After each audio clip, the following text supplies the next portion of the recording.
Dukes of Hazzard, a legacy of friendship, protection, and timeless appeal. Do you remember the Dukes of Hazzard?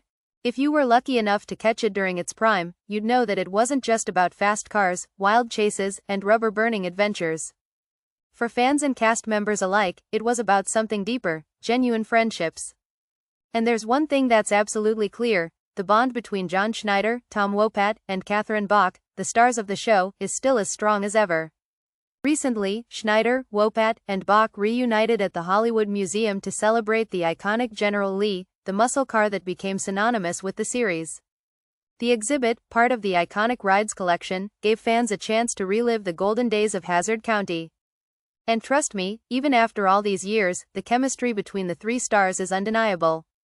It never occurred to us that we weren't going to be friends for life, Schneider, who played the ever-charming Beau Duke, told Fox News Digital. Their connection was instant. In fact, Schneider, Wopat, and Bach have been like family ever since the show began airing in 1979.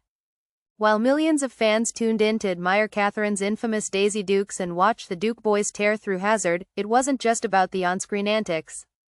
Schneider and Wopat made sure to look out for their co-star, especially given the attention Bach received as a sex symbol. And let's be honest, it's not hard to see why. Schneider shared that, back in the day, they'd get a little protective of Bach, especially when she had a visitor on set. "Tom and I were very protective of Catherine," he recalled with a chuckle. Hollywood can be a little odd, especially for a young woman in her 20s with million-dollar legs.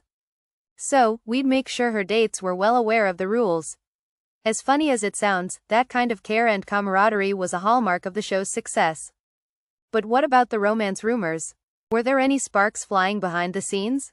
According to Bach, the trio's bond was strictly platonic. As much as those guys were the most charming, sexiest friends on the planet, they were really like my brothers, Bach said with a smile. You know, the kind of siblings you'd never imagine having a romantic relationship with. And honestly, that mutual respect and care are what made their on-screen relationship feel so real. Fans could feel it. And who can forget how the show skyrocketed to fame? Despite early skepticism from critics, the Dukes of Hazzard won the hearts of millions. By its third season, it had become one of the most watched TV shows, attracting 20 million viewers per episode. Not bad for a show about a trio of rebels in a small southern town, right? Yet, for all the success, the show wasn't without its controversy. In 2015, TV Land pulled the series from its airwaves due to backlash surrounding the Confederate flag depicted on the General Lee's roof.